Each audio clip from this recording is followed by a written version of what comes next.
All right. Looks like we're live. Hello, everybody. Nice to see you here. Welcome to Sunday Brunch with Caitlin Bird. I am your host, Caitlin Bird. If you've never been here before, let me welcome and introduce you. During Sunday Brunch, grab a drink. Maybe it's some water. Maybe it's a mimosa. I need to bring a mimosa on here. It'd be great to have. And we go over the latest dog-related news stories that happened over the week, as well as some of the pages of Reddit. And actually, let me know who's here, first of all. Comment down in the chat below. Would love to welcome you. It's really a time for us to get updated on each other. I meet a lot of people on the internet, so this is a time for me to catch up with you guys, see how you're doing, what's going on in your life. Okay, so there's quite a few interesting stories that have happened during the week. And as you might have seen from the title of this live, a local boy, I say local, but it's in another state. I'll have to take a look at it. A young boy who has autism and I believe some other disabilities is unfortunately lost one of a service dog of his. So actually I'm on Reddit right now because I realized I didn't pick a few pages beforehand, and there we go. I think one more and we'll be ready for Reddit. Oh, that's so pretty. Yes, I want that one. Okay, so without further ado, here we go. I'm going to shrink myself down, as always. There we go. Oh, that's Reddit. You don't want Reddit. Here we go. I love news stories that are video. That means the less I have to talk. Good morning. Is it Micheline? Did I say that right? Is that your name? Good morning. Good morning. Hello, Kelly. Nice to see you guys here. So happy to have you. So here it says local boy. Here, now you can see it. Local boy reunited with missing service dog. So I'm not sure where this was. Oh, Lardo, Texas? That's where it is. It says Lardo, Texas. Anyway, let's see what they have to say about this. It says Carlos is now elated to be reunited with the service dog that has assisted him with his disability. Oh, God, excuse me. Excuse me. Dogs can be an integral part of our lives, and there are many studies that show that they can increase fitness, lower stress, and improve happiness. However, the absence of a service dog, which many families rely on to keep simple functions in place, can disrupt daily activities. The Rivera family here in Laredo shared with us the anxiety their teenage autistic son Carlos experienced after his dog Fabiola went missing from their home near Maldo Norte this past Friday. The dog is an emotional... Can we just admire the dog's name for a minute? Fabiola. Fabiola. It's like Fabio, but female. I don't know. That's interesting. I just gotta admire that for a minute. Anyway, so let's continue. Let's see what else they have to say. Support animal for the 13-year-old who can't speak. His family insists that Fabiola is the only one that can calm him down when he experiences any discomfort. After a week, the family received notification through social media that Fabiola was safe. His mother tells us, when my son first saw the dog, he got nervous, especially after the paramedics arrived because my blood pressure started to go up with all the emotion after finding the dog. But little by little, after we got home, my son realized this is our dog. Carlos, the teenage boy, is now elated to be reunited with the service dog that has assisted him with his disability. Facebook played a big part in the two seeing each other once again as dozens of people responded to the dog's disappearance. The family is eternally grateful to the people that brought her back home. And for KGNS News, I'm Max Fernandez. All right, so what are your first impressions on this news story? Actually, there's a small part that needs to play out here too. Good morning, Lori. Nice to see you here. Let's finish watching this and let me know what you guys think. The Americans with Disability Act does not view service dogs as pets. They serve a much deeper purpose and are protected by various laws here in Texas. All right, so good morning, Danelle. Nice to see you here too. So what do you guys think? My first question to you is this a service dog? There's a lot of red flags that have me question that. What do you guys think? I'm really glad that they found their dog. That's great. I'm glad that the child, sounds like he might have anxiety with dogs in general, except for his specific dog, since he was scared of the dog when they refound him. But when they got back into his home, he warmed up and was like, oh yeah, that's my dog. What do you guys think? Yeah, Danelle's going to say no. I'm going to have to strongly think that this is not an actual service dog. One of the big reasons is because they switched emotional support animal with service dog. And whenever somebody isn't really strict with their definitions, you know that they need a little bit more education on the differences and what each dog can do and is allowed to do. I'm going to bet that this is an emotional support animal and not a service dog. Yeah, is it trained or a dog they call an ESA? They called it an ESA. They also said service dog, but they didn't mention any tasks that the dog actually did. And the other thing is it's a miniature schnauzer.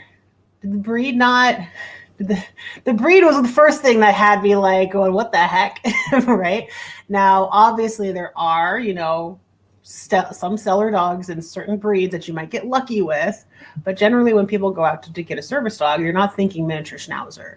It's probably a pet that they already had and then discovered that, hey, it helps my kid with their disability. So yeah, absolutely. I would say, this might require a little bit more education on their part. And I can't imagine having a miniature schnauzer, just picking any miniature schnauzer and trying to do service work because they have high prey drive. That's why I'm wondering, I'm like, they typically have very high prey drive, and it's going to be difficult for a lot of people to manage that breed with their specific needs. Okay, good. Well, I'm glad they found it.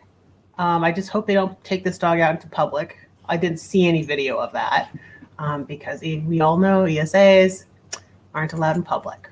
All right, there is another organization out here. I checked them out a little bit online once I read this little posting. Service dog program is looking for volunteer puppy raisers in boarding homes. Now, I am very wary of doing articles like this and showing and promoting because we know that dog training is an unregulated field. There's also been a lot of scams out there of people selling 3-month-old puppies for $50,000 untrained to homes saying that they're a trained service dog.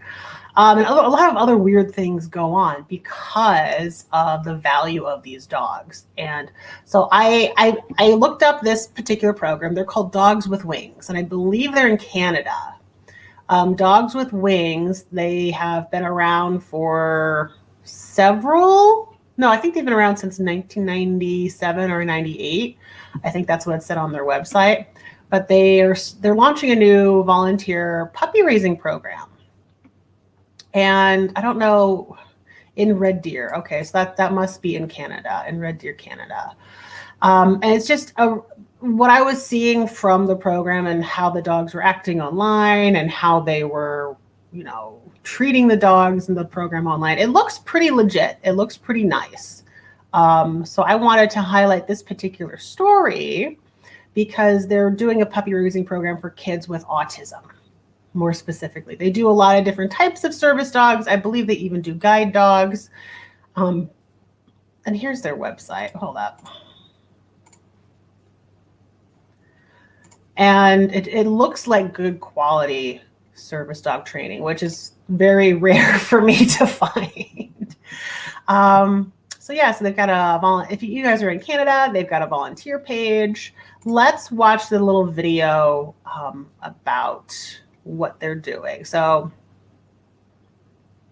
let's see.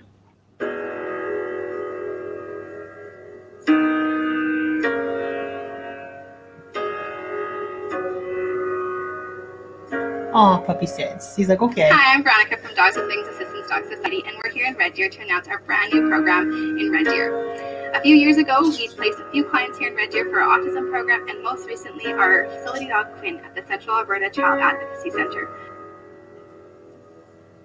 So I've watched families come into the center, and they're really anxious and nervous coming in the door. And honestly, when they have an opportunity to meet with one of our child and family advocates, in Quinn, it's a huge comfort to them and almost like a relief.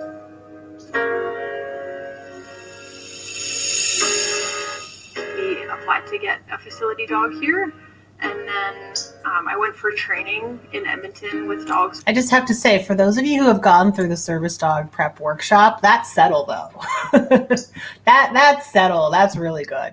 I love it. With Wings at the end of September, and spent a week with Quinn there, with some pretty intense training, and got to know him, and then got to bring him home after that and bring him to work. So he's my new work partner. The change that we've seen since having him at the center and having him work with kids and work with families has been incredible. I can't begin to express our gratitude for the Dogs with Wings for, allowing us to be a part of the program. It's a tremendous asset to our organization, and we look at Quinn as being one of our team members. He's no different than any of the rest of us. He's got an important role to play here, and we love having him here as part of our team. So I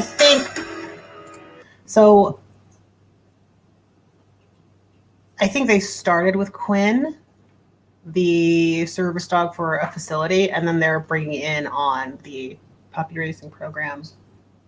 We are so proud of all of the work our dogs have done here in the area, and we wanted to announce our brand new puppy raising program. This means that individuals will be able to raise and foster our puppies in their home, bring them to training weekly, and socialize them to new environments, people, and things. We are excited because this opens up the opportunity to have more puppies in training, which eventually leads to more clients receiving their dogs. We are so excited to partner with the Child Advocacy Center and Quinn to bring awareness to this amazing, amazing program. To learn more information or become involved in our programs, you can visit our website at www.dogswithwings.ca. Right, so that looks like a good little program. Kelly says, I just filled paperwork for a patient to get a hearing dog. My issue with them is they only do large labs and Goldens. One requirement is applicant has to be able to handle a 70+ pound dog. This limits older people and some women due to the size. Made me sad. Yeah. Interesting. Do you know what training tactics they use? That makes me question how they go about it. As a puppy raiser, you become part of our team that works toward fulfilling our mission. Yeah, that's cute. Well, if you guys are in Canada, because obviously I don't service clients in Canada, but if you guys know of anyone in Canada who needs it, then this would be a good organization to start looking into to see if it'd be a good fit for you. I love seeing organizations doing a good job. There are, in my personal experience, they are far and few between, but they look like they're doing a good job, both with the dogs and the people. Because what I've seen, and I'm from a different stance, right? Where, even here locally, there are some service dog organizations that they're an organization, they raise several dogs at a time, they train several dogs at a time at a location, and they're in it for the end results. And they're in it for, say, if it's a veteran that needs a PTSD alert dog or something like that. They don't, the issue that I have is that they don't care about the training that they use to get to the end results. And that really gets in under my skin. So when I see an organization that does care both highly for the dogs, how they're trained, how they're raised, and for the end result, that's a winning combination in my book. So It's just something that I consider when looking for, and what I consider a good organization. Because again, like, it just really gets under my skin when the dogs are, you know, a second-class citizen when you're just trying to force or make your dog do something. Lori says, we have Journey Together service dog training here locally for PTSD, and they have puppy raisers. Yeah. And of course, you know, having a program with good puppy raisers too, training those puppy raisers to be competent, choosing the right people to be puppy raisers is a huge task in and of itself. So yeah, absolutely. That's great. There they are again. Oh, interesting. So before I get into this one, there's another service dog story I want to highlight. And I had to go incognito because the ad block wouldn't let me see it. So let me switch my window capture here for just a minute.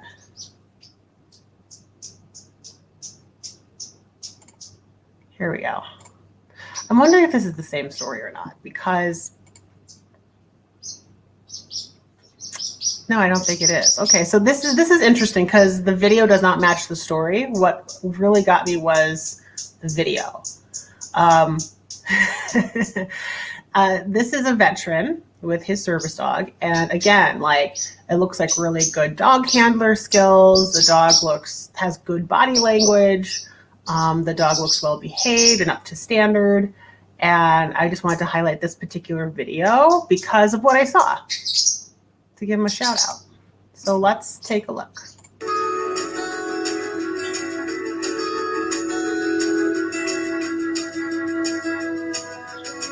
So the lab terrier makes aids and assists him with his PTSD.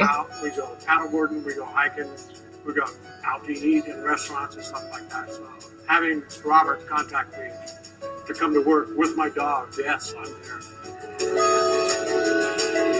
So John was in the Marine Corps for 22 years. I spent a year in Beirut, Lebanon, was in the Erasure Grenade, and was in the First Gulf War.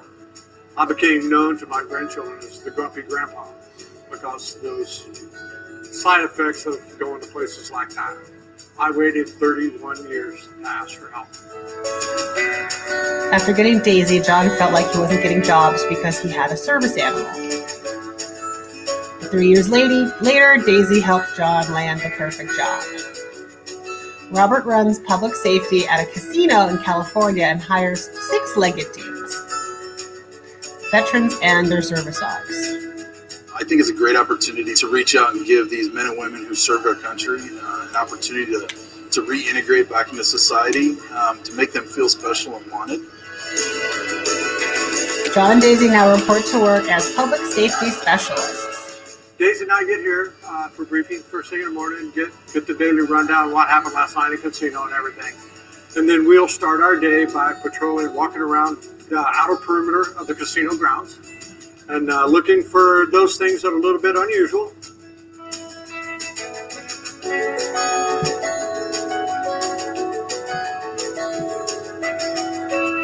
She's cute, she's beautiful, she's well trained, and just the calming presence of an animal in and around certain situations that help kind of ease tensions, so to speak, and it helps calm people down. The casino plans to hire at least 10 more veterans and their service dogs. We have a need in the public safety department. They have a special skill set that I'm specifically looking for. Who better? Yeah, they're veterans. They know when a threat's there. That's a perfect job for a service dog team with a veteran. I mean, this is fantastic. Everything that they've gone through and all the training and service that they provided for us, that's exactly what we're looking for here. John will be responsible for evaluating all potential 4-legged team members. Daisy has been so life-changing for John. His grandkids don't even call him Grumpy Grandpa anymore. I'll tell you, the best part about having a service dog, because everybody will tell you they got the best, but I do. That's it. She's the best-looking girl here. He's his best looking. She looks really good, well behaved too. And again, no prong collars, no choke chains, no shock collars. So that was really nice. Yeah, isn't that cool, Lori? That's really cool. Did I hear about the Michigan huge meetup and puppy bitten? No, it was at a huge service dog meetup. No, I haven't heard of that. I do know some people that even though their dog shows aggression, they're still using it as their service dog, which concerns me. And what concerns me more is that the trainers are saying to keep the dog in service. So, yeah, a little worrying. Little worrying to me. Plus, we are hypervigilant. Anyone with PTSD, I use to my advantage. Yes, last weekend, 20 dogs. Where was, Michigan? No, I haven't heard about that. Was it hosted by an organization or no? It doesn't sound like it would have been hosted by an organization. All right. So, yeah, that was a really good story. What do you guys think? Because, like, what was his name? John, the veteran in the last story? Because he was saying, like, probably not getting jobs because of his dog. But, like, if it's I love that the casino has been able to do that. I mean, that's just fantastic. Okay. Department of Agriculture, dog wardens link sick puppies to veterinary care. Lack of fee increase puts buyers at risk for heartache. They're TikTok influencers. Oh, TikTok's bad. Yeah, there's a lot of shock collar trainers that also do that for service dog work on there, and also Instagram. Yeah, it's usually the younger kids that are into the service dog training, and that naturally leads them down the road of shock collars and, abusive training techniques, which they somehow don't see as abuse. So that's always interesting. Department of Agriculture, dog warden links sick puppies to veterinary care. So this is a continuation of local Pennsylvania, right? Because you guys know I am in the Lehigh Valley of Pennsylvania. And this is here because we haven't had an increase in our local dog fees in around 20 plus years. And now they're looking at increasing it from, I think, $6.50 for a year license to $10. And then, or it could be lifetime. I don't really remember off the top of my head. But now this is directly from the Pennsylvania governor's office. You can't see it, but it is. It's from media.pa.gov. Okay, so it's a government site. So now they're linking their dog warden department is just super low on funds. It's not. I don't think there's enough dog wardens in general to keep up with the demand of visiting puppy raising facilities and breeding areas, because Pennsylvania, it's huge for puppy mills, right? So this is a fairly lengthy article. I'll try to get the highlights of here. But here we go, right? Oh, they all had e-collars and prongs, yeah. Yeah, the people who went, yeah. It's a mess. All right, Harrisburg, PA, Agriculture Secretary Russell Redding was joined by veterinarians from the Pennsylvania SPCA and Pennsylvania Veterinary Medical Association, where they discussed the risk for sick dogs and breeding operations to go without veterinary intervention if the dog license fee isn't increased and isn't adopted by the legislature soon. Dollars raised by dog license fees are more than a dog tax, as many people refer to them. I think I referred to that as last Sunday, right? Dog license dollars are a literal lifeline to the dogs and puppies who live in the nearly 3,000 dog breeding operations in the Commonwealth. Yeah, Pennsylvania is a hotbed for puppy mills.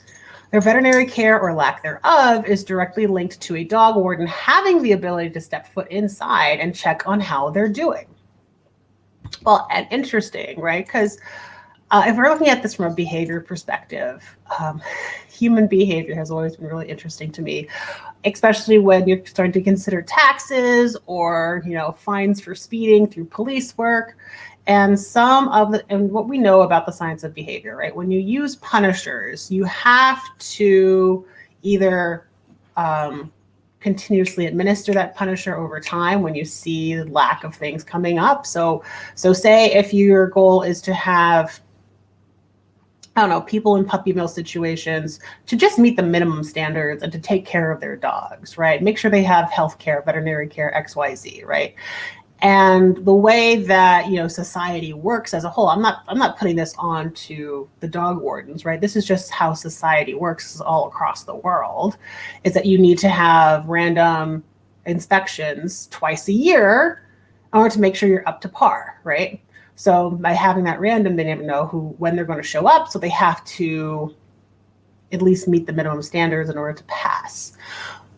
And that's a sign of aversives being used, because whatever behavior you're looking for in order to meet that goal, right? They're going to just meet that goal. They're not going to exceed that goal. They're not going to take measures to give the dog enrichment and do better puppy raising protocols. And you know what I mean, right? Or take them to the vet as soon as they start to sniffle, right?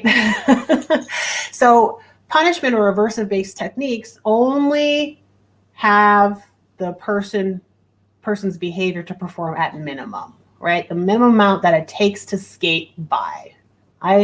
School for me was aversive. I lived by the mantra, by C's get degrees. Minimum amount to pass a class, just C's get degrees, super stressful for me, right? School was aversive to me. Being in that environment was aversive. What I learned by myself on my own, I'm fine, I love it, it's great. I'm self-paced, no pressure, right? So same thing here with these dog wardens. They are using aversive for these breeders.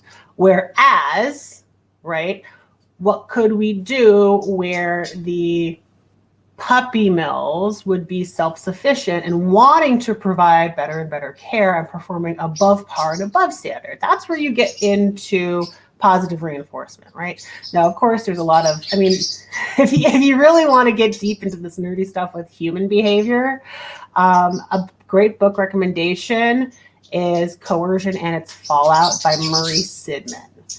And he's going to open up your eyes to how behavior analysis and behavior change is applied broadly throughout the world and in a lot of human interactions. It's going to get you thinking, right? So this is the kind of stuff that I like to think about, like how could we increase, the quality, because right now, right, the department is suffering because they use a aversive based system, right? Random check-ins. If you don't, you're going to hit with fines or this, that, the other thing. And because there are so many breeders in the state, they don't have enough people to go out and check in on those breeders to administer the potentially aversive situation. And because of that, the minimum standard, no one's meeting that minimum standard and they're going to worse, worse, worse, worse. So dogs are getting sick. Things are happening. Does that make sense? Right? Lori says, yeah, a lot of puppy mills in our Amish communities. Absolutely. Absolutely. So yeah, that book, Coercion and Its Fallout, it's really great. Will get you thinking. It's not a hard read either. Like if you understand some basics of behavior theory, it's not a hard read. It's not like crazy scientific, so it's good. All right, so Pennsylvanians interested in purchasing a puppy. The health of a puppy over the course of its lifetime is directly tied to its breeding lines, living conditions, and veterinary care, and its mothers during the time it lived in a licensed kennel. By law, Pennsylvania dog wardens perform a minimum of 2 unannounced inspections per year, which we just talked about, with no other entity legally authorized to enter kennels without a search warrant. These biannual inspections are critical to ensuring the dogs can live a healthy life and families don't experience the heartache of losing a dog before it's time. Well, and it's interesting too, there is a pet shop here in a local mall, and I've actually been getting quite a few dogs from that facility. And they use like these puppy mill areas too in order to get their dogs in. And I'm like looking at this, there's a Malamute puppy I recently got in, and like his hips are weird. His eyes are super close together. He looked like he wasn't the best bred dog. Sweet as pie, right? But also has some issues with a little bit of resource guarding. And, that's the kind of stuff that real breeders who care work on and prevent early on. So, I don't know if the facilities that these dogs have been coming from that are now in my business are actually being checked on by any dog wardens. So that concerns me now too. Like, I don't want to have all of these crazy dogs in the neighborhood and community that, could potentially, be lack socialization, have bad temperaments overall, or just could be more difficult for people to raise because of how the puppies were raised or lack of raising, right? So yeah, absolutely. Everyone benefits from the Commonwealth's dog laws. They serve as the essential framework to keep our dogs healthy, our citizens safe, and our communities protected. The veterinarians of the PVMA has supported the Department of Agriculture and the Bureau of Dog Enforcement for decades. But the dog laws will only continue to be effective if they are easily enforceable and well-funded. Obviously, they are not. So this is why they're wanting to hike up that fee by what? $2, $2.50. I'm okay with that. I mean, I'm fine with paying $10 for a year or lifetime license. And they're estimated to make about $2 million just on that percentage increase to add to their yearly budget. And what's also scary here, what they're saying, they are saying that in 2008, there were amendments to the Pennsylvania dog law, which gave Pennsylvania the strictest kennel standards in the nation for large commercial breeding kennels, right? But the inability to more frequently visit these operations is creating conditions similar to prior 2008, when Pennsylvania was known as puppy mill capital of the East. So we're now getting back into that simply because of a lack of ability to enforce the standards that they put forth. For several years, the Department of Agriculture has been pushing for a minimal dog license fee increase to keep the Bureau of Dog Law Enforcement funded to continue their work to crack down on illegal kennels, register and track dangerous dogs, and ensure the health and well-being of dogs across the Commonwealth. But the legislator has not heeded that warning. So again, they are saying it'll, 0.2 million to 0.5 million, including the governor's proposed budget is a supplemental transfer of 1.2 million in addition to a transfer. Oh, okay, so they're transferring funds. A minimal fee increase, for example, spayed neuter dog would increase from $6.50 to $10 annually, will benefit Pennsylvanians at large. The bill will also require puppies to be licensed at 8 weeks or the same age they're legally allowed to be sold. That to me is a little crazy,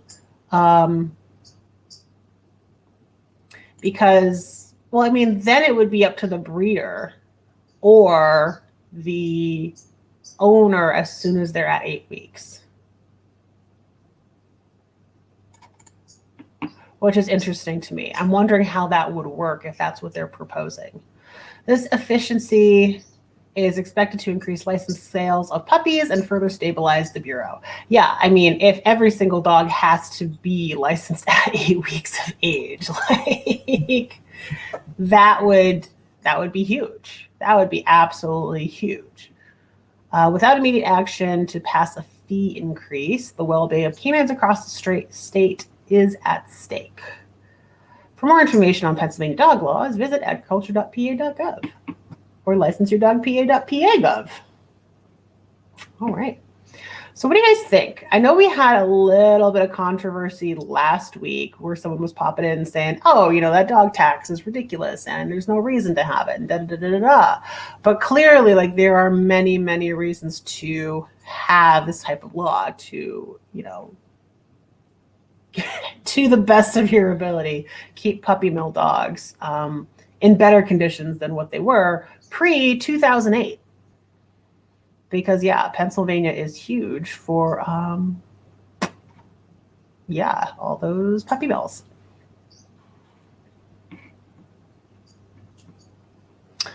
All right. So with that being said, those are all the articles that I have for right now. Any questions, comments, concerns? Did you guys hear about any other news articles during the week that sounded interesting? Last week, Lady Gaga's dog, Walker, got bitten. And he has since released a statement. Other than that, I don't think there's a whole bunch of huge dog-related news that has happened during the week. Okay, so since we have covered our news stories, what that means now is that we're going to be going on to Reddit. And if you are not familiar with Reddit, let me help you get familiar with Reddit. So Reddit is a giant chat website where anybody and everybody from all over the world can come and contribute. And in each of these little chat sites, they have subreddits, which are different topics to chat about or post videos or post memes or whatever. So I always pick a couple subreddits to go over. Now, the thing is with Reddit is that it's uncensored. You never know what you're going to find on Reddit. So if you have sensitive ears, you might want to leave. If you are with small children, you might want to go into another room or put on headphones or put them away in their rooms. And, you wonder if that meetup is on Reddit. Interesting.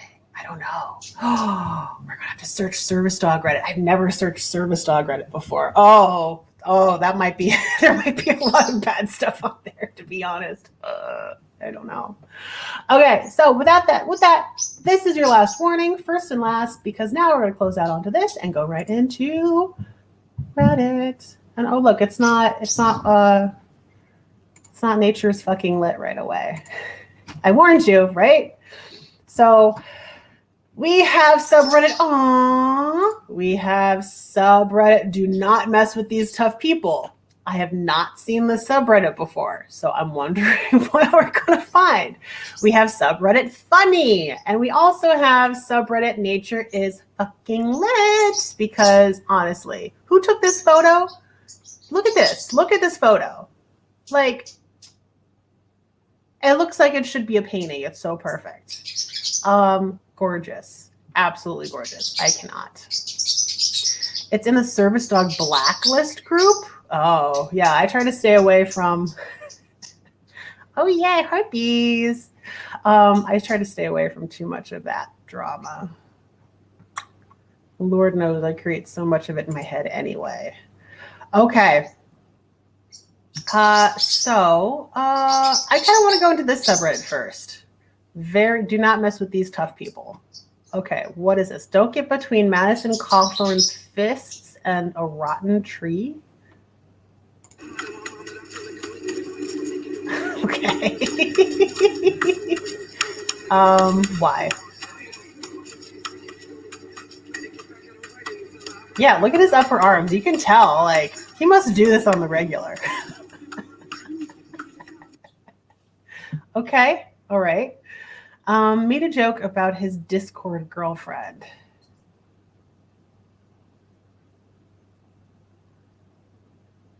Oh, Jesus, that's dark. I don't know if I should read that or not. These people I care about, there are people that I care about, and some which I won't ever be in agreement with. You are one of those people.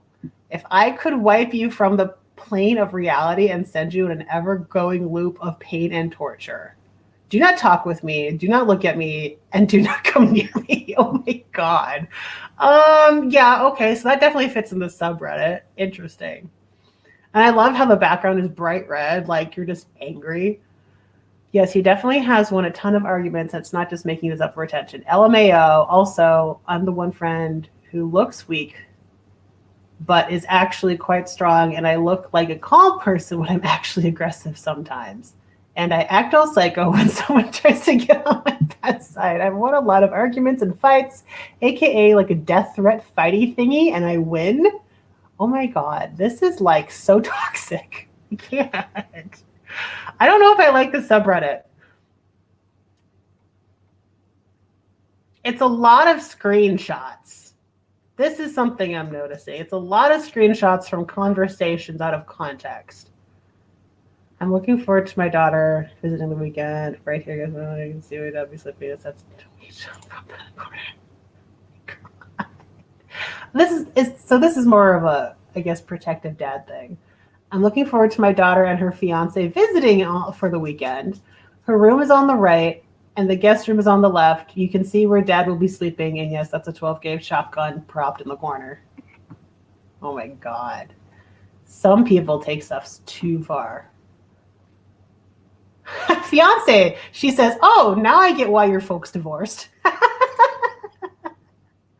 All right, yo, I think we need to hop off of this. Well,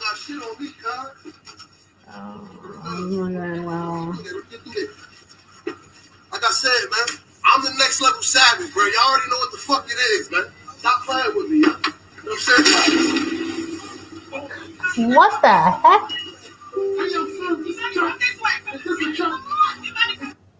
The heck was that? All right, I'm getting off this subreddit. It's just weird.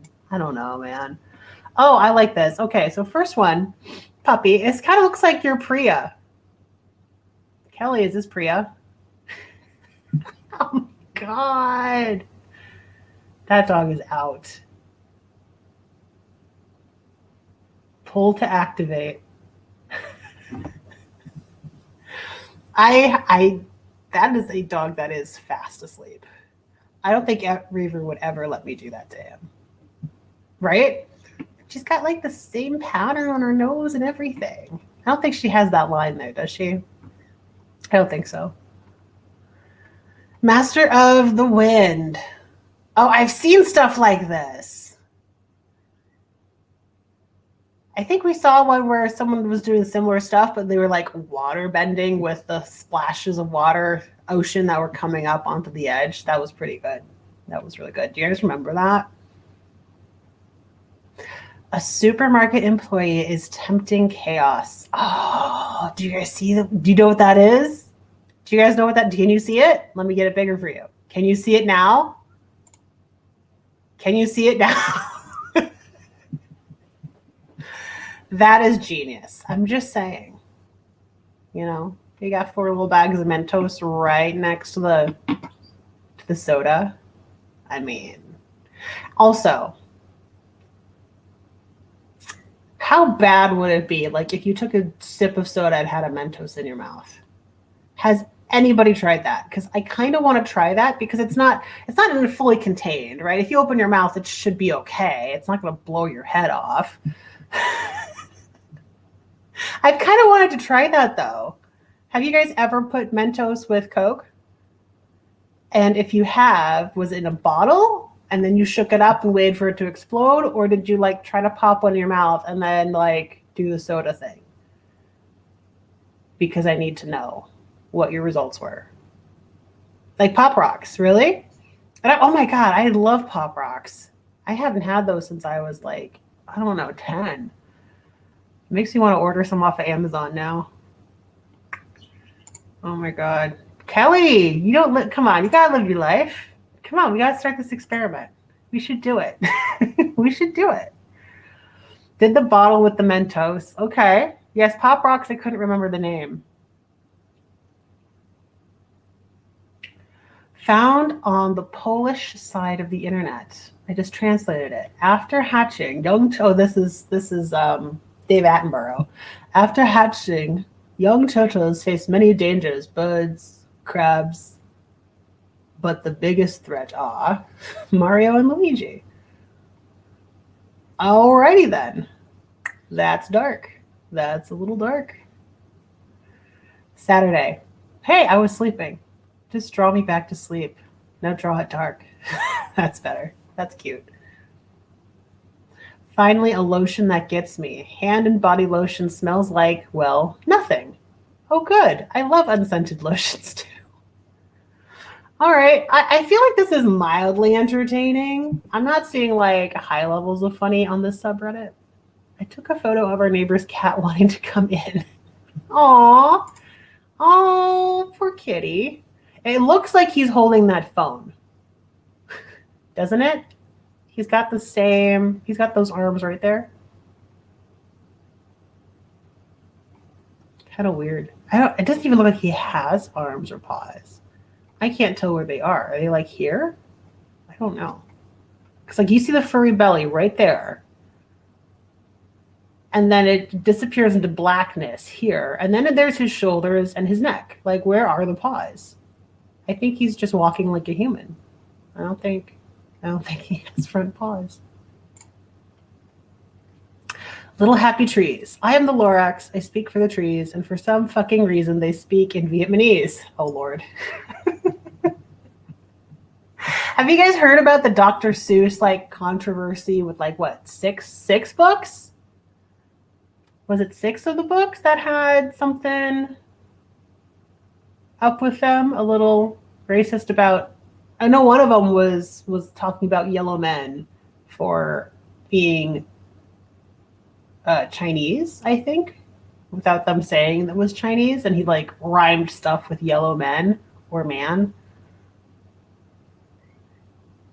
This is the most typical photo I took in 8 years as a dog owner. Yeah. Yep. Yep.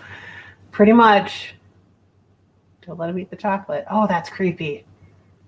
Elmo, are you all right, bud? Oh my God. Do you see what this says? Do you see it now? Do you see it now?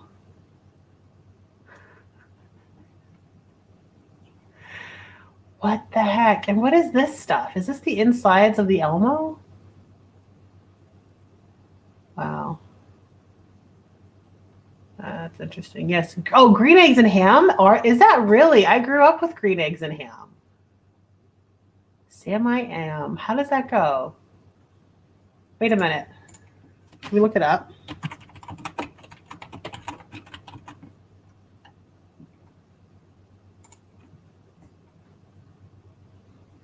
Oh, here's a top question. Why was it banned? Like many parents, I spent this is from smh.com.au, several years reading Dr. Seuss books to my kids to the point where I can still recite pages of Green Egg and Ham by heart. Now the Dr. Seuss company has decided will no longer publish a small number of their books because they contain outdated racial stereotypes. Well, could they also just change it, or are they just like not for changing books? Conflict and genre. Sam I Am tries to get his friend to eat green eggs and ham, but refuses to eat until the end. The problem or conflict is that Sam was trying to get his friend to eat the green eggs and ham, but his friend would not eat the green eggs and ham anywhere. That's not what I wanted. I didn't need a synopsis. Stepdaughter of Dr. Seuss says author is not racist and book sales spike. 6 racially insensitive Dr. Seuss books are being canceled. Okay. This is from cafemom.com. But why? I want to know like the line. I want to know the line. Lori, do you know the line? Like why they are not being published?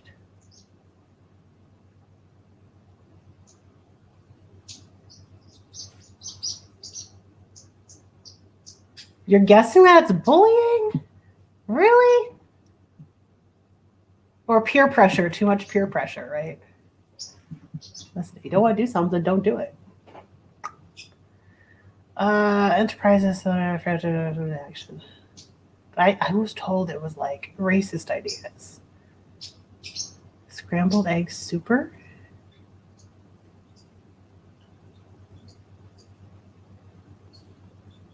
I wonder if this is like Spanish version. What am I doing? No. No, wait. Too much read into some innocent things because he's forcing him to eat green eggs and ham. It doesn't sound like force though. Like he sounds like he's being an annoying creature, whatever he is, and then nag, right? Like, I mean, it's your choice to nag. It's also your choice to give in to the nagging. That's free will. Like,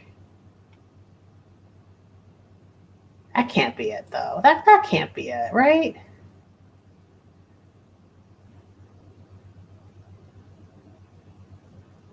There's got to be something else. But I mean, there's a lot of crazy stuff that goes on these days, right? Well, and it's kind of the same with like Blackfish. There's people that think they've been educated when really it's not education. And I remember when I used to work for SeaWorld Parks and Entertainment. It was Busch Gardens, right? I didn't work at SeaWorld, but that's the name of the company, is SeaWorld Parks and Entertainment. And when Blackfish came out, like it was so much miseducation about it. And those whales are treated much better than the majority of dogs in people's homes. Like, you have to realize that. Yeah, the double standard is ridiculous of people. It really is. Okay, well, that was not a helpful search. Normally Google helps with that kind of stuff. At that time, it did not. People are getting too easily offended in some stuff. Well, and I think a lot of it is lack of being able of two big things. Lack of being able to truthfully communicate authentically. I think a lot of the new generation, of course, and I think it might just be an age thing. I think it happens with every generation, is where their communication skills just suck. I'm going to say it. Your communication skills need to get better. And if you can't communicate between people and come to an agreement, then you just agree to disagree and respect them for who or what they are or are not, right? I think it's a lack of communication skills. And then the second big one, which really should be moved to place number one, is critical thinking skills. I think it's very helpful to have people who are able to do like debate club. They're able to think through things rationally, both for either sides, for or against, so that you can see the big picture and come to your own rational conclusion based on the evidence that you gather. Where a lot of people are just kind of fed the evidence. They're spoon-fed this evidence by bigger companies, or how people want to, control their own emotions for the populace, and they follow along. Like, oh, I'm being spoon-fed all this, political stuff. And instead of seeking out the real education for understanding politics. Now, of course, I am not a political expert, right? Scott is a political expert. And like, there's things that I learn from him all the time. And I just kind of stay out of it because I know I just don't know. And if I wanted to know, I could definitely, spend several hours researching and understanding it from both sides and many other things. But, I think people, and maybe just younger age groups, don't have that critical skill or the communication that they need in order to get a result that they desire. Instead, they get angsty because they don't know how to get out of that spot. They're going to edit old movies too. Yeah. Well, and that's been going on forever, right? That's been going on forever in a lot of stuff. But and the other thing is, it should be made into a learning opportunity. It shouldn't be erased. Erasing things causes problems. Forgetting history and why things developed and how they developed causes problems for future generations. I say keep it all and use that as a teaching opportunity to build upon your critical thinking skills, right? Use your critical thinking skills and express yourself with people. Don't be a jerk for being a jerk, like just to be a jerk. I think it's more of a lack of skill for a lot of people. Yeah, absolutely. And it's easy to jump on bandwagons. So easy to stop thinking, turn your brain off, and just jump on a bandwagon because everybody else is doing it. Independent thinking is difficult. It's met with a lot of you can't go against the grain. I mean, God, who was it? So many scientists over the years have gone against the grain, whether that was against a political reason or for religious reason, and they got burned at the stake for it, right? We still burn people at the stake for this stuff, not literally, but probably figuratively in many ways. Now, being banned due to conflict.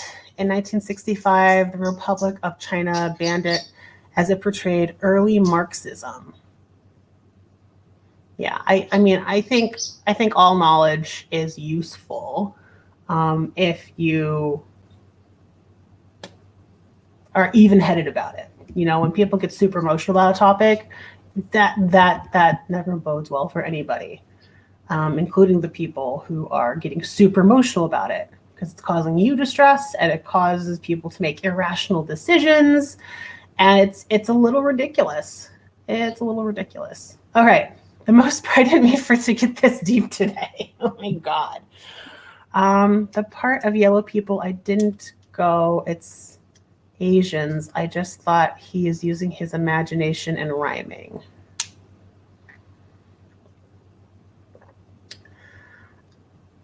I'm not going to go that deep into it.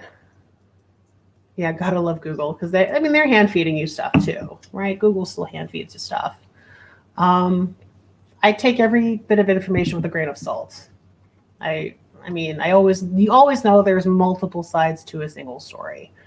And it's best to talk that out with people, right? Because I think even in YouTube, have you guys heard of some of the beauty gurus in YouTube? There, last year or a year and a half ago, there was Tati Westbrook, which is a beauty influencer, James Charles, beauty influencer, and a little bit of Jeffree Star, beauty influencer, more a real estate mogul than anything. And Tati Westbrook, she's a grown-ass woman.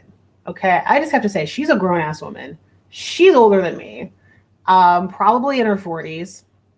And she started this, it's this thing. She's posted a video online stating a lot of things that she saw with James Charles, the other beauty influencer, and it big blew up. There's now currently a lawsuit pending, and they're going through suing. And a lot after all the dust fell from the drama, right? People often refer this to as Dramageddon in the beauty community. After all that dust settled, people started to say, you know what, like, she should have, this grown-ass woman, Tati Westbrook, should have went to speak with James Charles privately about this and discuss it to get the full story and express her concerns about, because she was accusing him of like sexual assault or trying to lure straight men to be gay men, and like all these accusations. And like, of course, James Charles, he's like 18. I think he's 18 years old. And he just cries and bawls on the internet, like, not sure where this came from and what's going on. Lori says, very true. I know racism all too well, being Native American First Nations. Yeah, that's a unique perspective, Lori. That's a very unique perspective. But I feel like there's a lot of anger and hate and frustration because of a lack of quality communication. And I think that's all it is. And to see even grown-ass adults doing this on YouTube of all places and then getting their ass sued off for it, listen, like, what happened? What the heck happened? I just can't. I just can't. This is the most perfect photo I took at 7 years as a cat owner. Oh, also, we've been staring at this for a long time. I didn't even know. It's like, oh, there's a cat back there licking his chops, and there's a hamburger. Okay, gotcha. By the way, what are you ladies drinking today? I've got my water bottle. Got my water, as always. Remember Charlie? He still loves his laundry basket, but has gotten lazier. No, I don't remember Charlie, but that's super cute. Is he supposed to pop out of there? I don't think he can fit. Water, okay.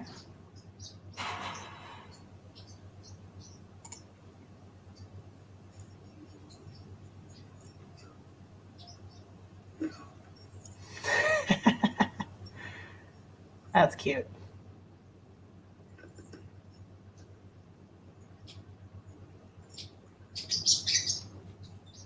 Oh, he's bringing it in.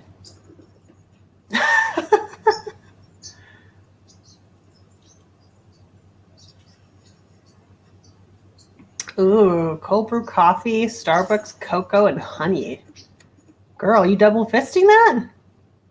Cocoa and honey and cold brew? Girl. My father-in-law bird watching in Central Park. Okay, that's pretty funny. Casualties on this field trip. Oh my God. The next thing they're going to be doing is canceling Miss Frizzle. Hold up. You know down Main Street, you're relaxed and feeling good. Next thing that you know, you see it.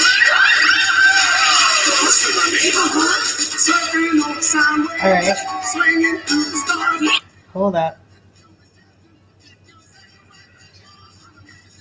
He just put himself in the magic school bus and he's super proud. Where was he? Wait a minute. There he is. It takes half a second and you need to like be very quick to catch him.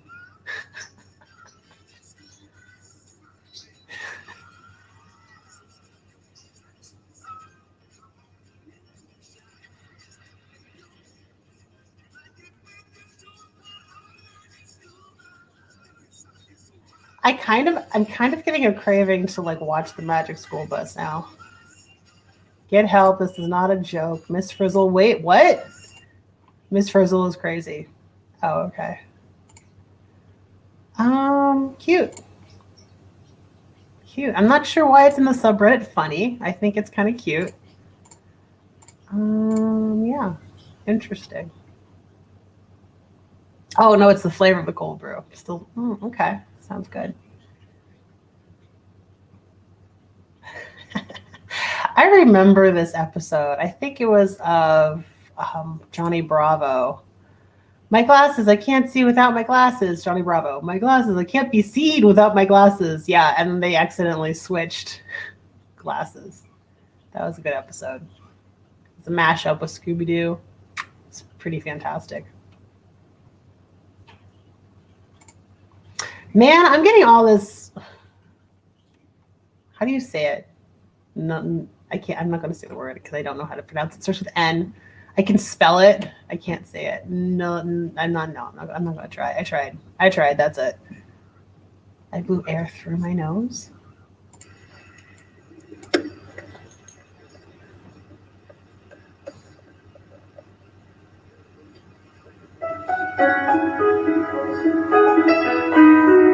This better be funny. Yes, Lori, that's the word. The nostalgia. Okay, when I can read it, there you go. Nostalgia.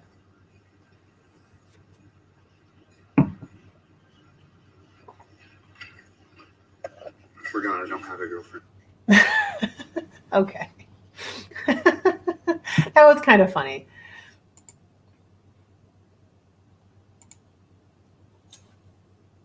Oh, just replay. It's not that hard. My girlfriend is in the shower right now. I'm gonna play her favorite song and watch her run out. And watch her run out. That's pretty hysterical. And then he plays. And he's like waiting for her to run out, and he's like, "Oh no, never mind, I forgot." I forgot I don't have a girlfriend. Yeah, that's pretty good.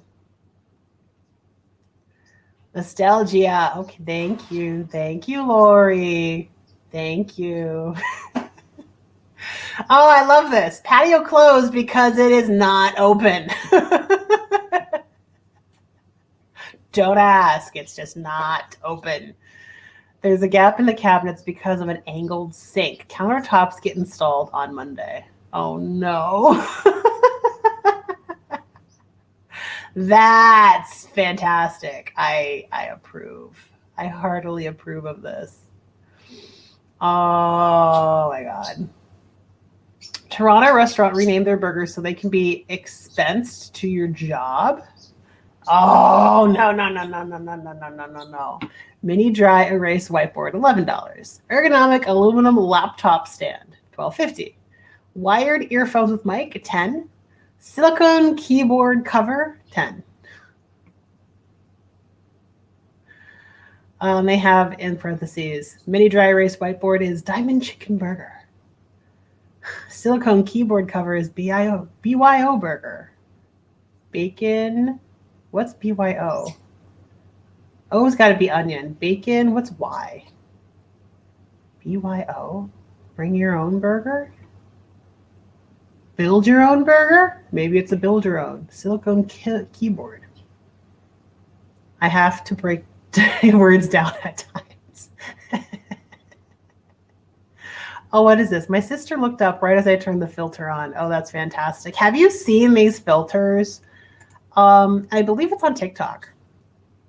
And like that almost legit looks like a real person. Yeah, you can tell the eyelids are funky, like it's a weird eyelid. It's got some weird eyelids on the filter. But I mean, it looks pretty legit, like if you had that just in a picture and you weren't looking for it. Lori's helping me with all the basic life tasks today. Happy 1-year anniversary of our 2-week quarantine. Yeah, that cake or whatever that is kind of looks like 2021, doesn't it? Represents 2021 really quite closely. One job, bro. And the bad day This shit out my throat. keeps getting worse. This nigga gets Oh my god. I'm just sitting there.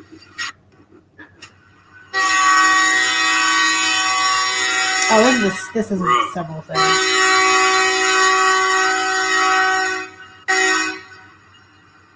Just I think he's highlighting his entire day. Oh, that's cool, Lori. bagging up. It's bagging up. Oh no. What you doing, my nigga?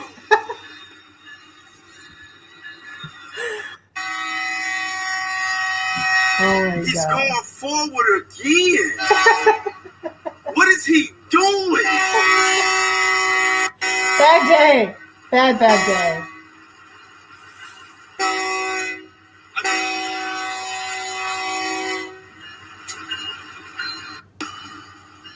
Bagging up Again?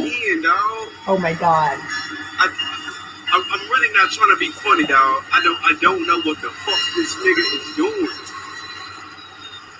And then you got dead shit. You got me parked by the dead shit. God, that shit stinks. Oh, it's a bad day. What is he doing now? You can close your window. You don't have to smell it. If this nigga come forward again, bro, I'm getting out the car with throwing hands. I'm throwing hands. This nigga ready. This nigga ready to get the fuck. Oh. This nigga coming forward again. This nigga coming forward again. What is he keep bagging up coming forward for? Dude. Please tell me there's like one more thing at the end of your day that just... Is that it? So he started his day off with whatever this what are these, a forklift? Is it a forklift? It got stuck? Yeah. And then it just went off to this whatever the train's doing here. Oh, I'm stuck to a dead animal. Oh my god. I can't. Okay, that's hysterical. What dog is this? It is a wet dog. What? I almost want to say it's a setter. It kind of looks like an Irish setter. It's kind of hard to tell.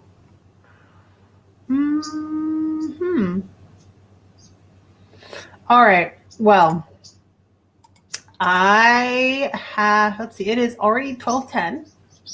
Typically, I try to let this last, I don't know, his legs look super long for a shepherd.